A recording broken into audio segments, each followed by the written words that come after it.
Caros amigos e amigas, boa noite. Que beleza, né?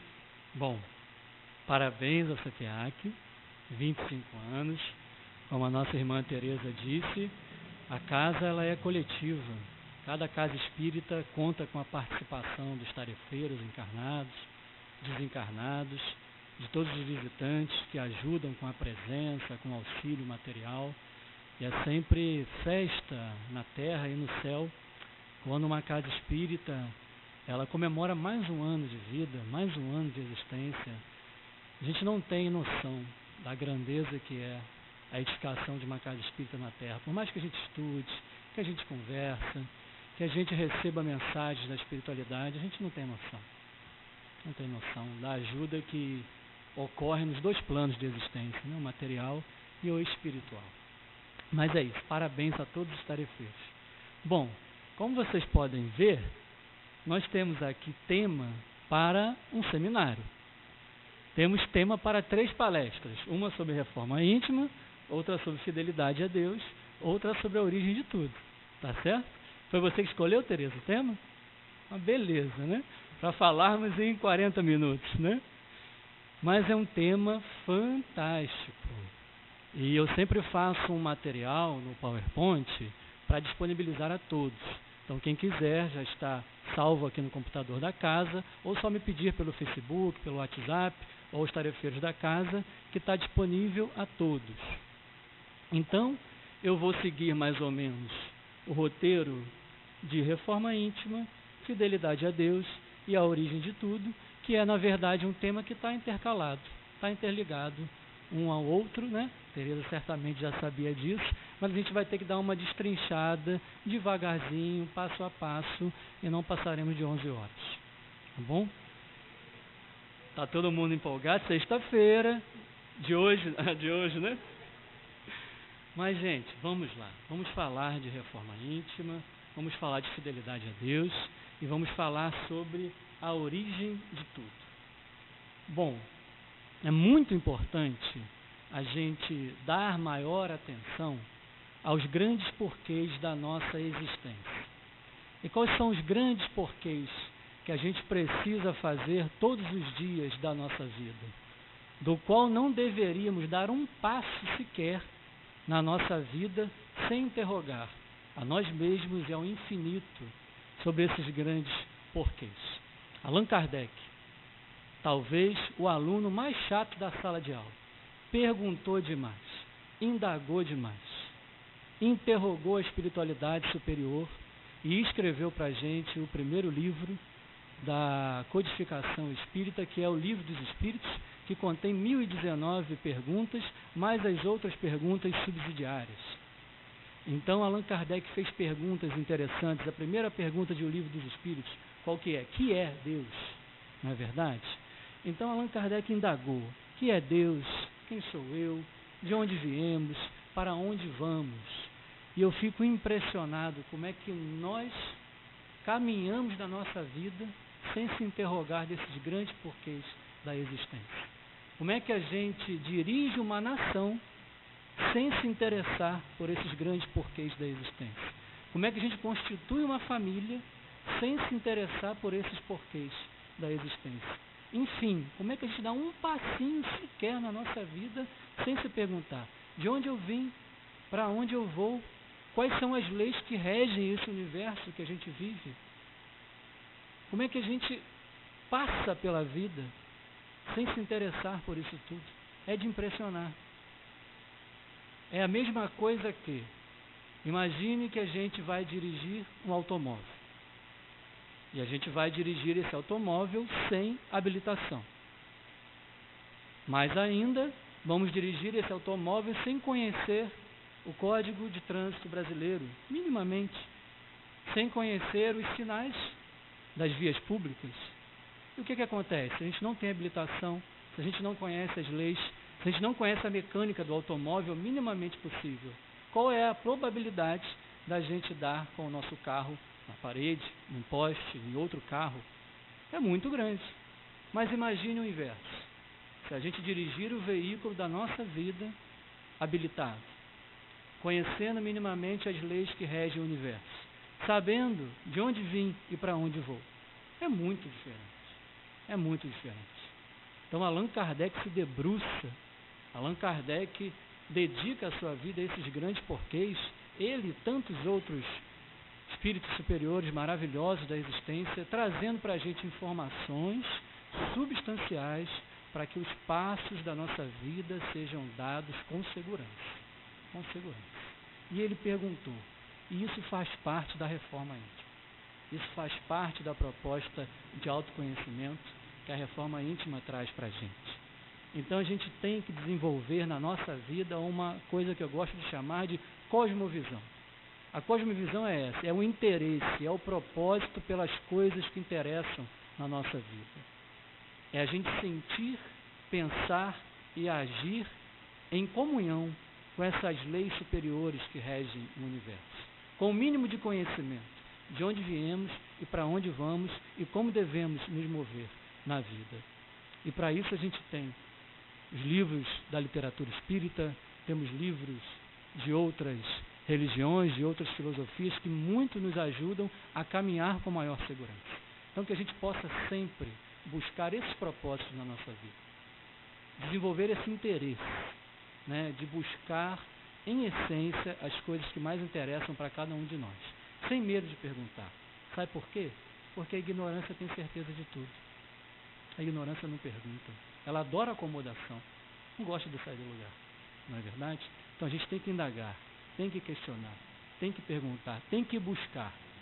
E cada busca antecipa um grau de encontro.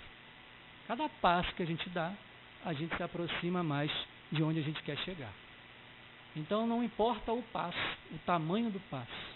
Importa é dar um primeiro passo. Pois uma caminhada aí de 5.000 quilômetros começa com o primeiro passo. Não é verdade? Promove um grau de encontro. Antecipa um abraço. Né? Então que a gente possa caminhar com esses grandes porquês, desenvolvendo essa cosmovisão. E o que é reforma íntima? Reforma íntima é voz geral no meio espírita. Né? E quando a gente fala de reforma íntima, vocês sorriem ou fecham o semblante? Reforma íntima é gostoso de fazer ou é pesado, dolorido? Qual é a sensação de vocês? Porque existe até uma obra na literatura espírita, Reforma Íntima Sem Martírio, de um médium lá de Minas Gerais, bem interessante, e a Teresa evocou aqui no início a alegria que a gente tem que desenvolver diante do Evangelho, diante da proposta espírita de evolução das criaturas.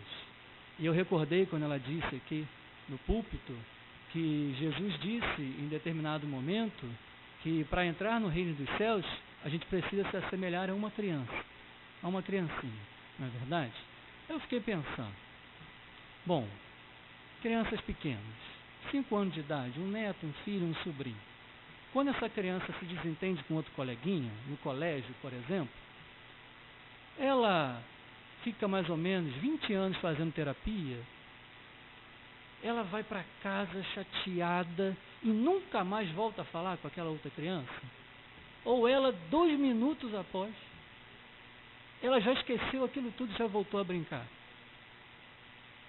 E a gente cresce, adquire a maioridade e diante de um tropeço com o companheiro, terapias, remédios, doenças, mágoas, culpas, que muitas vezes demoram reencarnações e reencarnações para serem curadas. Olha só como Jesus falou para a gente: assemelhai-vos a uma criancinha e poderás entrar no reino dos céus. Isso passa pelo processo de reforma íntima, porque a gente tem que dar maior atenção às coisas essenciais da existência, porque todos nós somos ainda imperfeitos, ou seja, estamos em processo de aperfeiçoamento. Então, naturalmente, que erraremos uns com os outros. Não estamos aqui numa comunidade de anjos ainda perfeitos. Somos seres imperfeitos. Então, em qualquer relacionamento, nós já vamos entrar sabendo que vamos errar um com o outro. Então, a gente já pode perdoar por antecipação. Não é verdade? Não seria inteligente perdoar antes da ofensa? Porque a gente sabe que ela vai ocorrer. Então é interessante esse conceito. Mas o que é reforma íntima? Vamos lá. Conhece-te a ti mesmo e conhecerás todo o universo. Está no templo de Delfos, na Grécia, é a ideia do conhecimento de si mesmo, de indagar desses grandes porquês, perseguir essa ideia de saber das nossas origens, da nossa destinação e como nos mover perante a vida. E é um item de O Livro dos Espíritos, o conhecimento de si mesmo, onde Titio Kardec vai perguntar à espiritualidade superior sobre como fazer para deter esse conhecimento de si mesmo, e Santo Agostinho vai trazer para a gente uma recomendação bem interessante sobre esse conhecimento de si mesmo. Mas reforma íntima, em suma, é isso. É o conhecimento de si mesmo. E quando eu mergulho em mim mesmo e busco conhecer o máximo possível de mim mesmo, eu conheço o universo. Afinal de contas, somos feitos de estrelas, né? O que está no universo está em nós. O que está em nós está no universo. Então, quando a gente conhece a si mesmo, a gente conhece o universo, certamente. Então, essa busca pelo conhecimento de si mesmo é um grande desafio para cada um de nós, que devemos nos propor a cada dia, para que possamos dar passos mais seguros na existência, como a gente conversou. E eu trouxe para vocês uma mensagem lindíssima de Joana de Ângeles, no livro O Ser Consciente, psicografia de Divaldo Pereira Franco, que é uma mensagem daquelas que a gente tem que imprimir, colar na porta da geladeira, do armário de casa e ler todos os dias. Porque é preciso que a gente tenha esse olhar pelo autoconhecimento de uma maneira mais leve, mais branda. E olha que interessante que Titia Joana de Ângeles vai contar para a gente.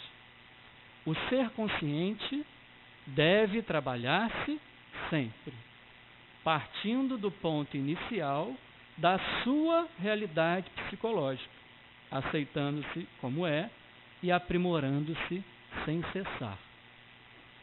Olha que interessante.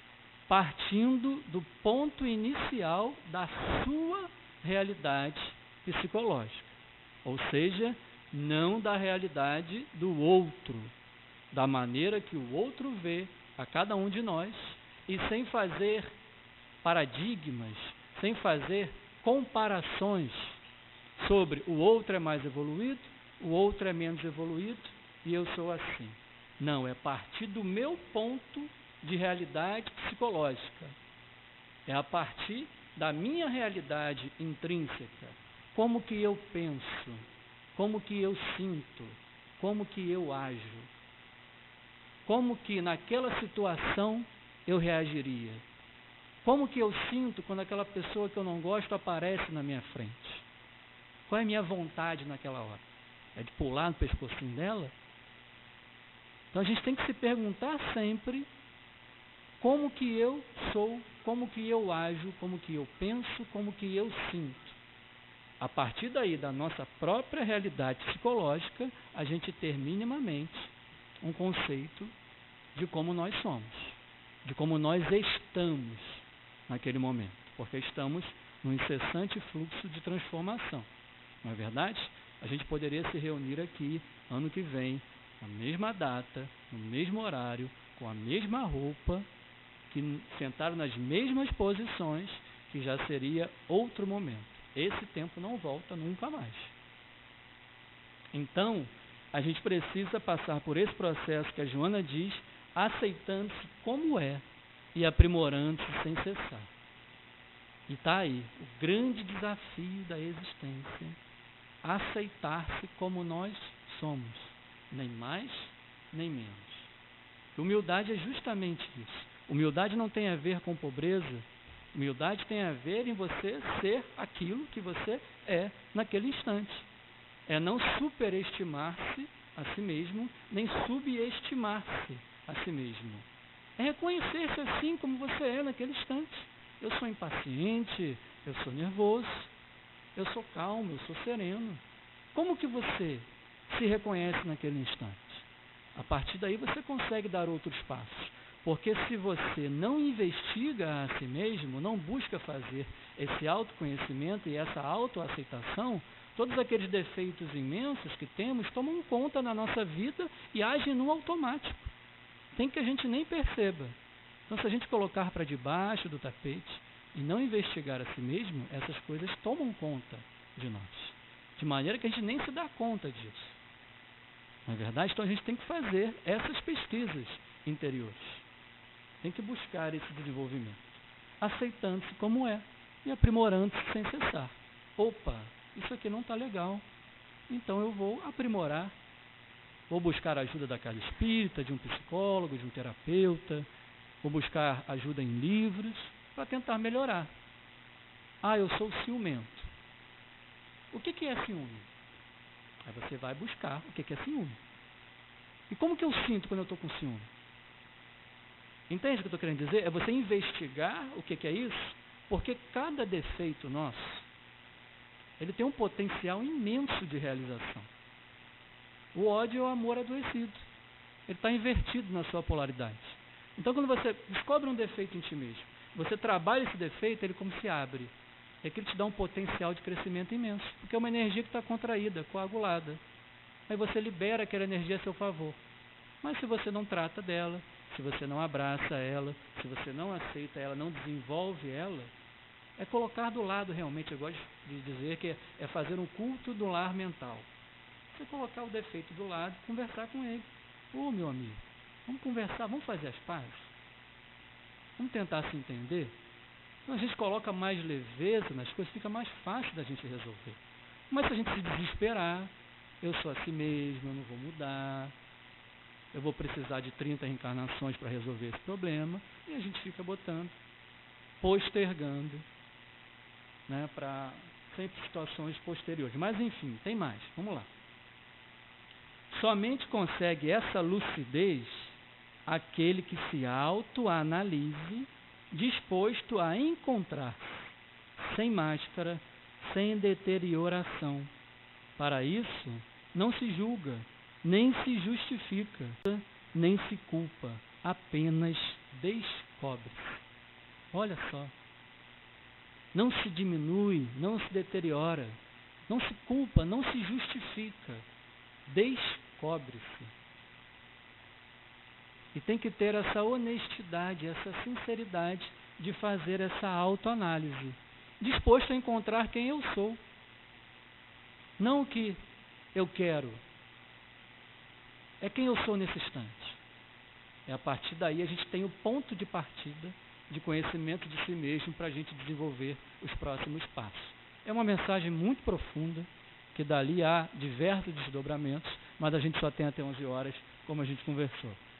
Mas olha que interessante, isso nos dá lucidez, ou seja, luz, coloca a luz no nosso olhar, dá um zoom para a gente perceber melhor para onde que a gente deve caminhar.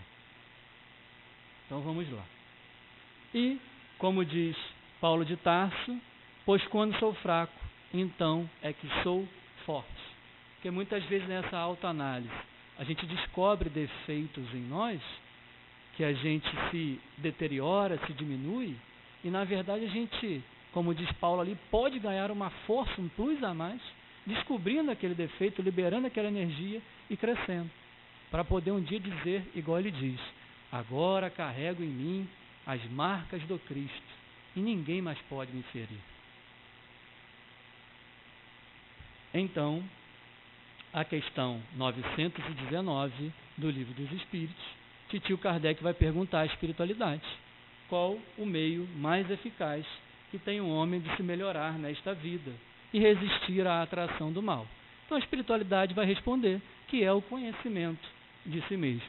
Um sábio da antiguidade, pois disse: conhece-te a ti mesmo. Para os companheiros que estão iniciando na doutrina espírita, Sócrates é o precursor da doutrina espírita. Kardec coloca na introdução do Livro dos Espíritos, fazendo um paralelo entre as filosofias, né? Por isso que a espiritualidade sempre evoca um pensamento socrático, né, para desenvolver essa pedagogia espírita. Mas Titio Kardec, como é indagador, como pergunta, ele, tudo bem, conhece a ti mesmo, Mas como é que faz esse negócio de conhecer a si mesmo? Ele é prático, ele é utilitário. As coisas têm que ser usuais. Ele tem que traduzir o abstrato no concreto, tem que estar tangível para a gente caminhar, não é verdade? Então ele sempre teve essa preocupação. Então ele pergunta, né?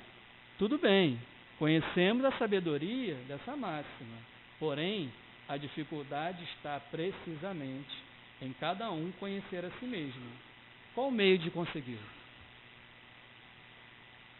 Tudo bem, conhecer a si mesmo, mas como fazer para conseguir esse conhecimento de si mesmo?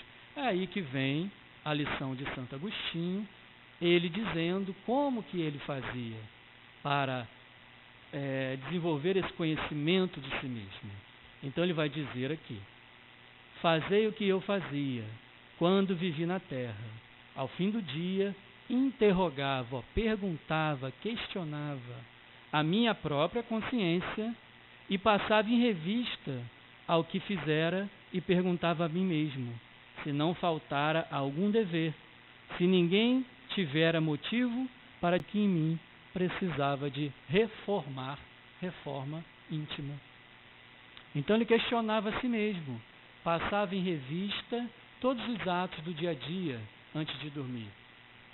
Investigava as suas ações, se essas ações estavam em consonância com as leis que regem o universo, se ele gostaria de receber aquilo que ele fez para o outro. Então, fazendo essas investigações simples de se fazer, muito simples, ele atingiu um grau interessante de conhecimento de si mesmo.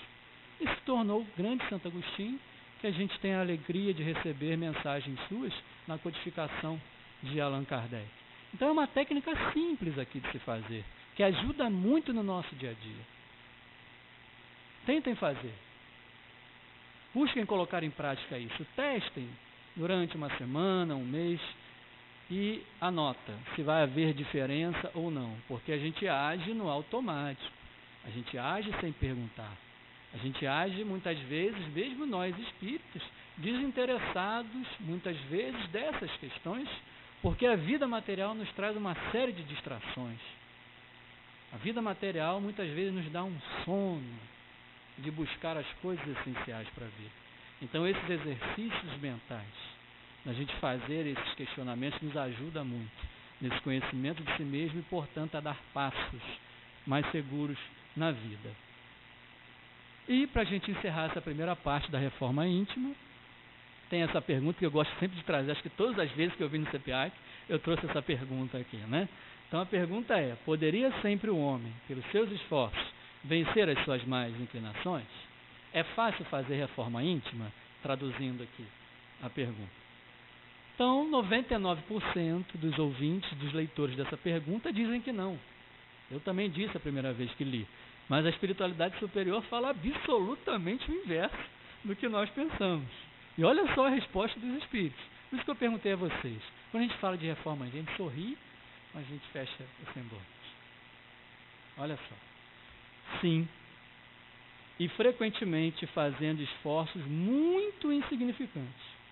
O que lhe falta é a vontade. Quão poucos dentre vós fazem esforços. Ou seja, os esforços não são nem significantes. São muito insignificantes para a gente fazer essa reforma íntima. Para a gente fazer essa construção interior no conhecimento de si mesmo. Não é Rafael que disse, são os espíritos superiores. E o que nos falta é a vontade. Nós temos vontade? Temos vontade, não temos? Mas será que é dessa vontade que eles estão falando?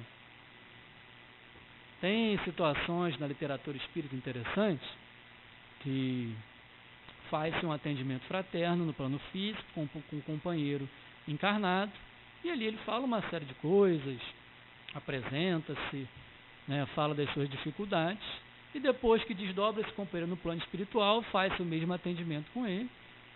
E a personalidade é bem outra, bem diferente.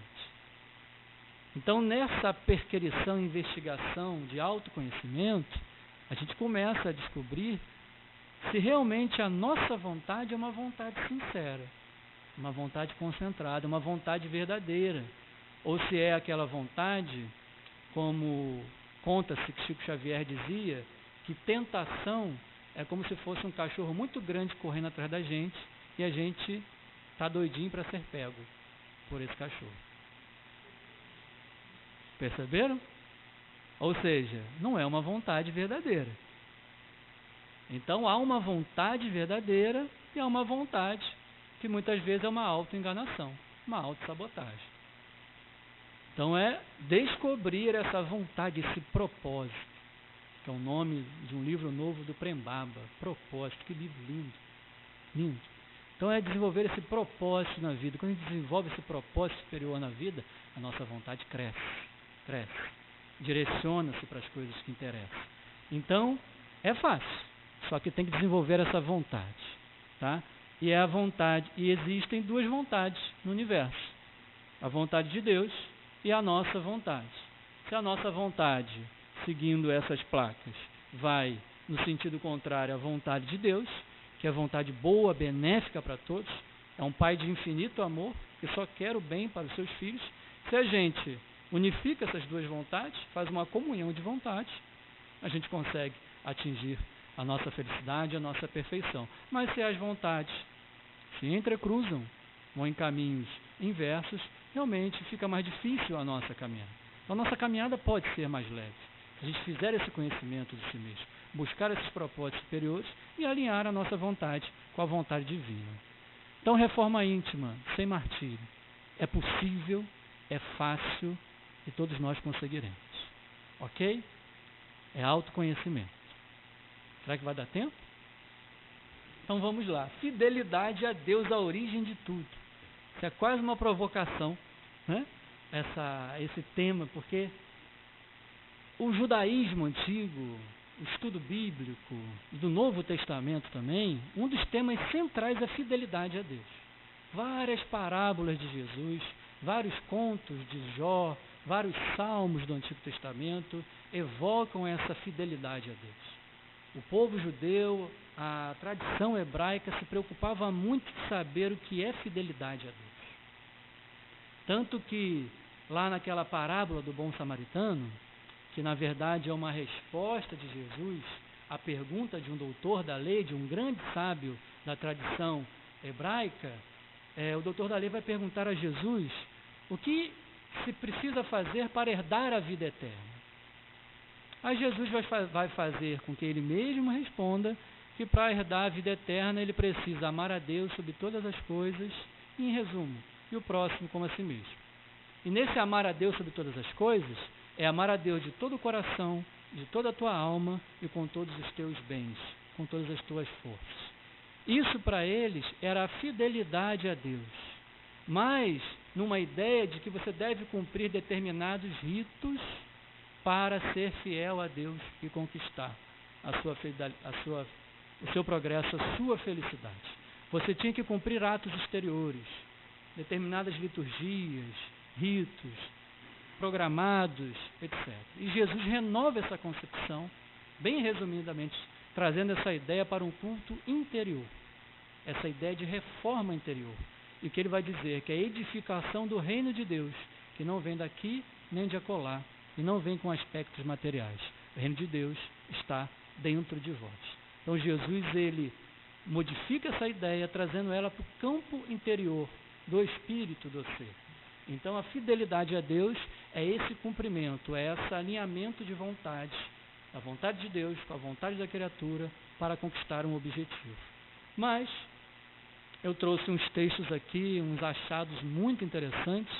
Revista Reformador de 1940, uma mensagem de Emmanuel lindíssima sobre comungar com Deus, sobre o que é essa fidelidade a Deus. Mas vamos seguir mais um pouquinho. A questão 621 do Livro dos Espíritos vai nos falar que a lei de Deus está escrita na consciência. Ela está gravada em cada um de nós, na nossa consciência. Mas houve um processo de esquecimento e desprezo dessa lei de Deus, do qual nós precisamos relembrar e do qual os espíritos superiores vêm nos relembrar a cada instante, através de reencarnações missionárias, através desses escritos maravilhosos que a gente tem à nossa disposição. Então houve, além da gente estar evoluindo em caminho à nossa angelitude, houve também um processo de esquecimento, de desprezo dessa lei de Deus, do qual a gente precisa relembrar. Isso aqui é um fato interessante, porque houve um rompimento, em algum instante, da nossa existência, que a gente esqueceu e desprezou essa lei de Deus. E isso vai de encontro a essa falta de fidelidade que temos à lei divina, a Deus, do qual a gente precisa reconstruir, do qual a gente precisa resgatar, do qual precisa despertar, evolver, tirar de dentro para fora, fazer essa escavação, essa reforma íntima, para descobrir a alegria que é servir a Deus. Evangelho é a alegria. A gente precisa descobrir a beleza de servir, a beleza do sacrifício, que significa o sagrado ofício. Então é despertar essa ideia dentro de nós. Bom, então eu trouxe uma mensagem do capítulo 6 do livro Boa Nova. Eu sempre brinco que a gente tem que ler esse livro antes de desencarnar, não é isso? É o combinado que a gente sempre tem que fazer, tá? Esse livro tem lá na livraria, aproveitem para comprar aqui no CPAC. Então o capítulo 6, Fidelidade a Deus, é uma conversa com Jesus. Os apóstolos, Tiago, Pedro, João, vão conversar com Jesus, que eles entendiam que a vivência da Boa Nova, do Evangelho, era muito penoso, era muito pesado, muito sacrificante, era muito difícil. E Jesus, como um grande pedagogo, como um grande mestre e professor, vai conversar à maneira de um atendimento fraterno, de maneira leve, sorridente, com eles, explicando o que é fidelidade a Deus. E Jesus provoca dúvidas. Jesus joga perguntas no ar e faz eles pensarem, indagarem, questionarem a pedagogia do Cristo. E daqui eu destaquei algumas frases para a gente refletir sobre essa fidelidade a Deus.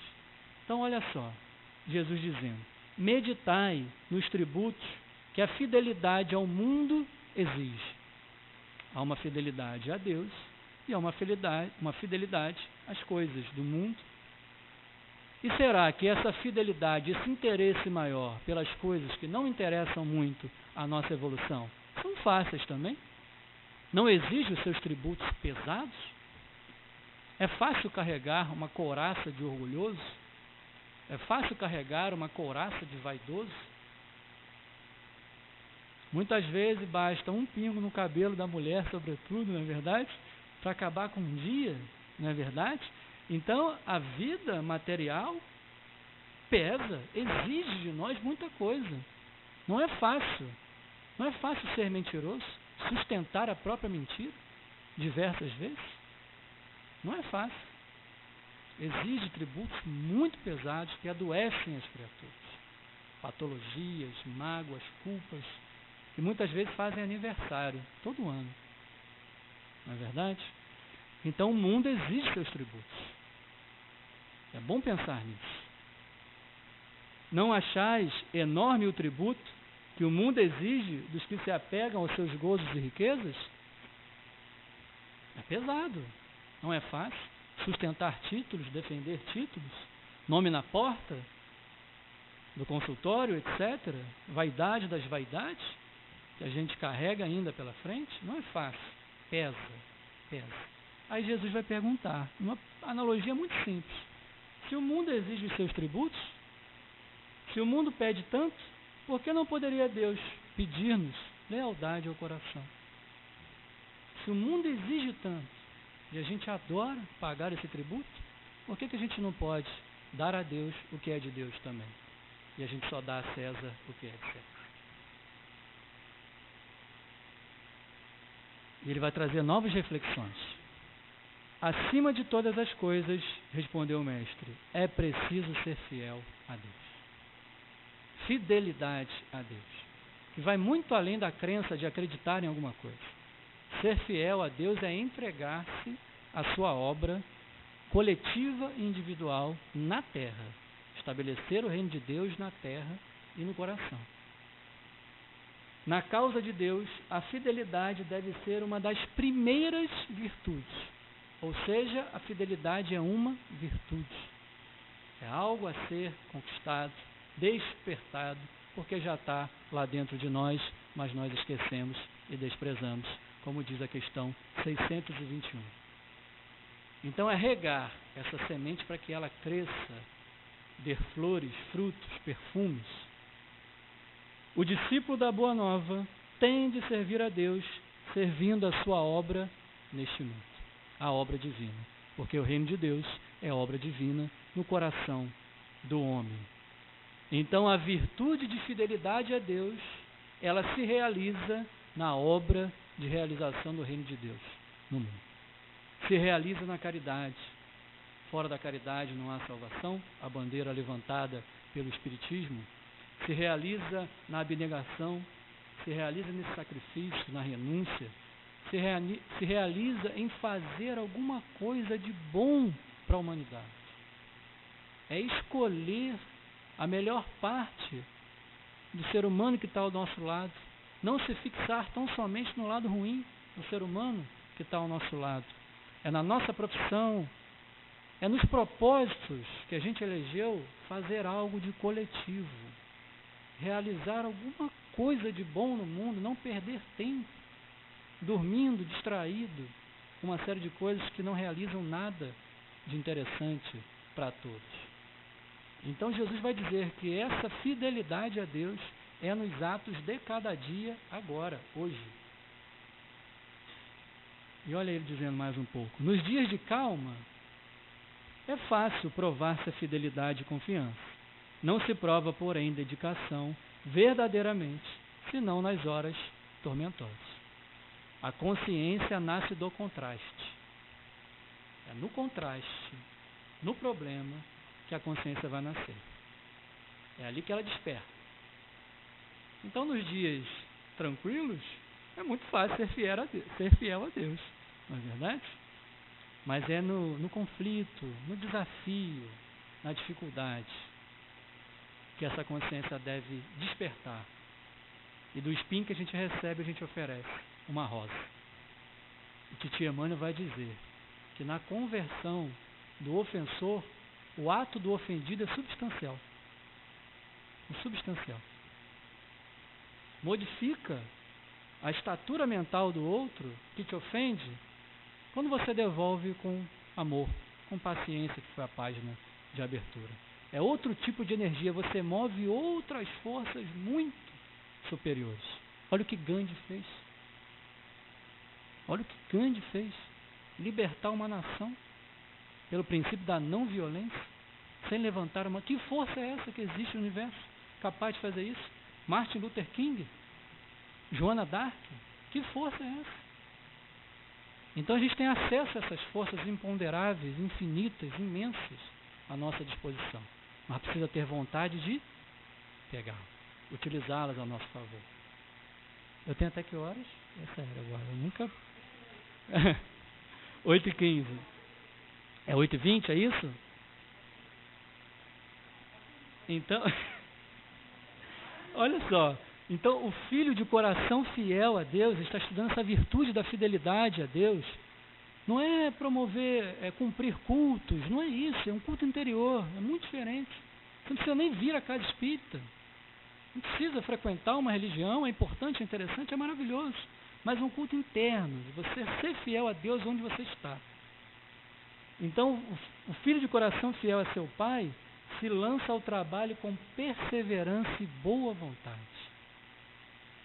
Olha, não é só vontade, é boa vontade, com perseverança. Porque a virtude é o verbo dessa fidelidade que nos conduzirá ao amor dos amores. Olha só, a virtude é um verbo. O verbo é uma coisa que age, que realiza, que transforma, que nos conduzirá ao amor dos amores. Se o amor já é bom demais, o amor dos amores é superlativo de melhor. Né? Nos conduzirá ao amor dos amores. Olha que beleza, a virtude realizada de fidelidade a Deus, que se dá no dia a dia, no relacionamento, na troca, no trabalho. na realização de propósitos coletivos. Sobretudo nesses momentos que a gente enfrenta desesperança, que a gente enfrenta medos, que a gente, todo dia que liga o noticiário, dá uma depressão, não é verdade? Mas é daí que tem que nascer essa fidelidade a Deus. Porque nos momentos de bonança, é daí que tem que nascer. O momento é totalmente propício a gente realizar esse conhecimento de si mesmo. Quer ver que interessante? Jesus fala assim: quem é fiel no pouco, é fiel no muito. Quem é fiel no muito, é fiel no pouco. A gente critica os nossos irmãos lá do Congresso Nacional, corruptos, etc. Perante a lei divina, a corrupção, ela é qualitativa, não é quantitativa. Nós temos atos de corrupção no nosso dia a dia. Quem é fiel no pouco, é fiel no muito. Perante a lei divina é qualitativa, não é quantitativa. Entende? Então isso é o quê? Conhecimento de si mesmo. É fazer investigação, como é que eu estou agindo na minha vida? Como é que eu estou agindo? Aí eu investigo em mim mesmo e começo então a me modificar, porque se eu não gosto daquilo que está acontecendo, eu também não devo fazer na minha vida. Aí você alinha a sua vontade com a vontade divina e começa a se modificar, se transformar. A consciência nascendo do contraste, nascendo da dificuldade. Mas vamos lá. Trabalhamos agora pela instituição divina do seu reino na terra.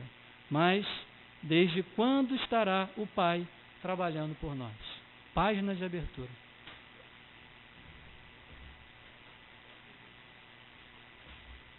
Olha a página de abertura que nos falou sobre gratidão. A paciência de Deus que a página falou. Ou seja, se a gente for listar aqui o trabalho divino por cada um de nós, aí teria que ser meia-noite do mês seguinte, para a gente encerrar 10%.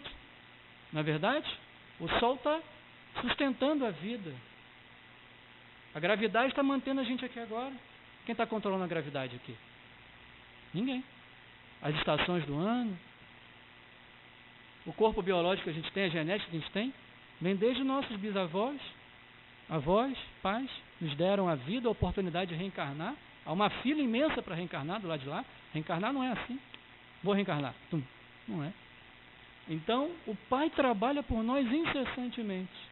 Então, trabalhemos hoje pela instituição divina na Terra, dando aquilo que a gente é capaz de dar. Ninguém precisa aqui ser santo, um espírito superior de uma hora para outra, não é isso.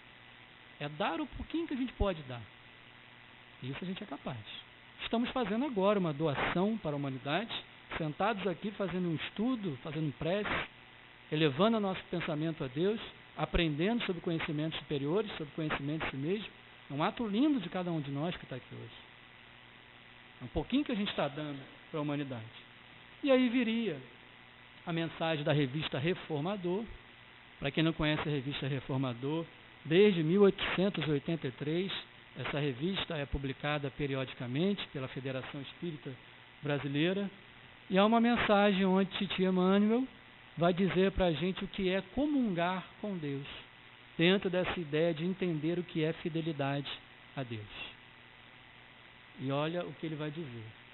A fidelidade a Deus e a comunhão com o seu amor são virtudes que se completam, mas que se singularizam no quadro de suas legítimas expressões. Então há a virtude de fidelidade a Deus que se realiza no hoje, e há a comunhão com Deus, que é posterior, que distingue e complementa essa virtude de fidelidade a Deus. Vocês imaginam estar em comunhão com Deus? É indescritível a sensação. Nenhum espírito vai conseguir descrever isso para a gente, porque isso é uma experiência totalmente pessoal. Indescritível e inenarrável. A experiência de você sentir Deus em si mesmo. A experiência de você ver Deus no outro. É uma sensação indescritível. E estar nesse processo de comunhão com Deus exige antes fidelidade a Deus. Construção do reino de Deus. Jesus comungou de modo perfeito com o amor divino quando acentuou: eu e o Pai somos um. Olha a comunhão com Deus que Jesus realizou em si mesmo por causa de vivenciar essa fidelidade com Deus em si mesmo. E Ele veio nos ensinar a fazer o mesmo. As lutas, eu vou passar isso aqui. Fidelidade, pois, é compreensão do dever, conhecimento de si mesmo, de onde eu vim, para onde eu vou, das leis que regem o universo. Compreender o meu dever de fidelidade a Deus no mundo. Comunhão com Deus é aquisição de direitos sagrados. Não há direitos sem deveres, não há comunhão sem fidelidade. Sem dirigir o meu pensamento, o meu sentimento, as minhas ações a essa fidelidade a Deus, realizando obras solidárias, coletivas no mundo, eu não comungo com o meu Pai superior. Eu não sinto essa força inenarrável que transforma a vida das pessoas. Sua exemplificação foi, em todas as circunstâncias, a do Filho de Deus, na posse de todos os direitos divinos. É justo reconhecermos que essa conquista foi a sagrada resultante da sua fidelidade real. Direitos divinos, que todos nós somos herdeiros, inalienados do direito divino do Pai, herdeiros da imortalidade, herdeiros de todas essas virtudes que precisam ser despertadas. E Cristo se nos apresentou no mundo em toda a resplendência de sua glória espiritual, para que aprendêssemos com Ele a comungar com o Pai. Eis porque, em nós perfeitamente fiéis a Deus desde hoje. E para fechar, realmente, é uma frase que tem me entregado esse ano todo, que é essa frase de Emmanuel, que diz: em verdade, estudamos com o Cristo a ciência divina de ligação com o Pai, de comunhão com o Pai. Então nós estamos hoje aqui sentados fazendo o quê? Um curso, um estágio com o professor e mestre, que é Jesus, sobre como comungar com o nosso Pai. E para chegar lá, é preciso reforma íntima, conhecimento de si mesmo e fidelidade a Deus. Desculpem passar do horário, gratidão por tudo, que assim seja.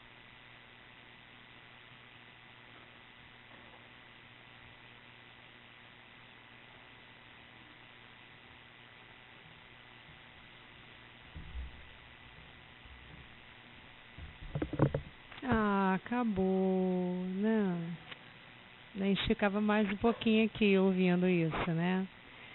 Gente, agradecemos imensamente a sua disponibilidade, sexta-feira, de estar aqui conosco. Envio o nosso abraço caloroso para os companheiros, servidores de Jesus.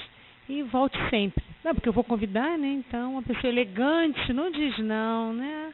Aceita, ela aceita. Não é? A gente está aprendendo tudo isso aí. O primeiro foi ele mesmo, né? Quando montou, aliás, uma excelente organização aí de material, muito, muito legal. Parabéns, muito bom. Nós estamos de parabéns por termos tido a oportunidade de contemplar esse trabalho seu. Antes da gente fazer o nosso sorteio, eu esqueci de falar uma coisa muito importante. Dia 12 de novembro nós teremos um show de talentos.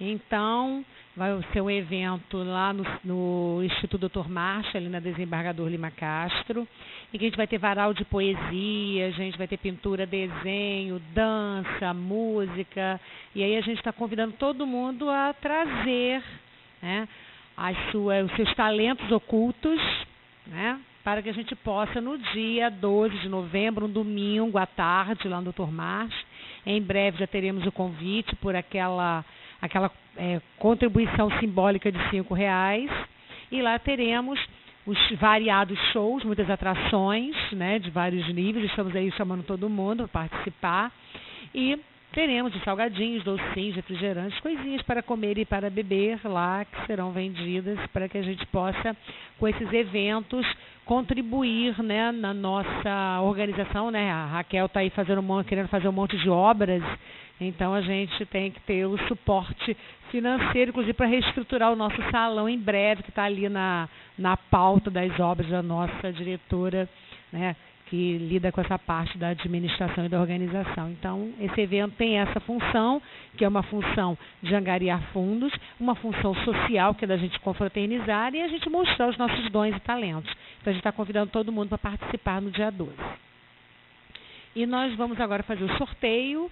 O sorteio é de um livro, como a gente tem feito, que as pessoas escolhem o livro lá na livraria.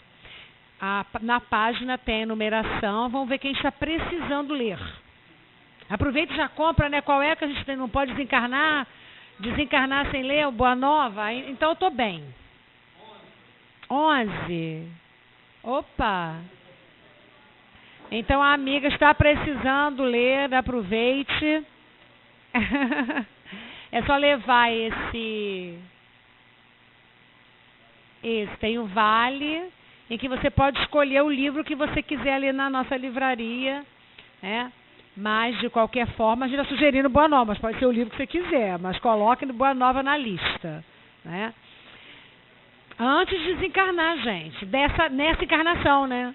Nessa encarnação, vamos aproveitar. O meu está lá na cabeceira, porque esses livros, né, do Emmanuel são fantásticos, eles ficam lá na cabeceira para a mão, que a gente sempre possa estar dando uma olhadinha. Bem, amigos, depois dessa nossa atividade, nós vamos passar para a segunda, que é o trabalho dos passes. Os passes são para quem deseja receber essa transfusão de energias maravilhosas, que a gente limpa o que não precisa ficar e recebe todas as bênçãos maravilhosas. Para que a gente possa aproveitar bem, é importante que a gente fique aqui na oração. Quando entrar lá, ele é pessoal e intransferível. Então a gente agora vai fazer uma oração final de radiação para os nossos amores e na hora do passe a gente vai colocar todo um trabalho pessoal de limpeza e organização dos nossos centros de força, para que a gente possa sair daqui potente e feliz. Então agora a gente vai fazer a prece, de preferência de olhos fechados, porque quem fecha os olhos para fora abre os olhos para dentro do coração e consegue contemplar Deus em nós. E a gente faz uma prece silenciosa e fervorosa, que eu vou conduzir a todos nesse passeio. Deus Pai, de infinito amor e bondade, nós agradecemos a possibilidade da vida, a possibilidade de te servir, Deus Pai, servindo a nós mesmos e aos irmãos da jornada. Pai, agradecemos e nos colocamos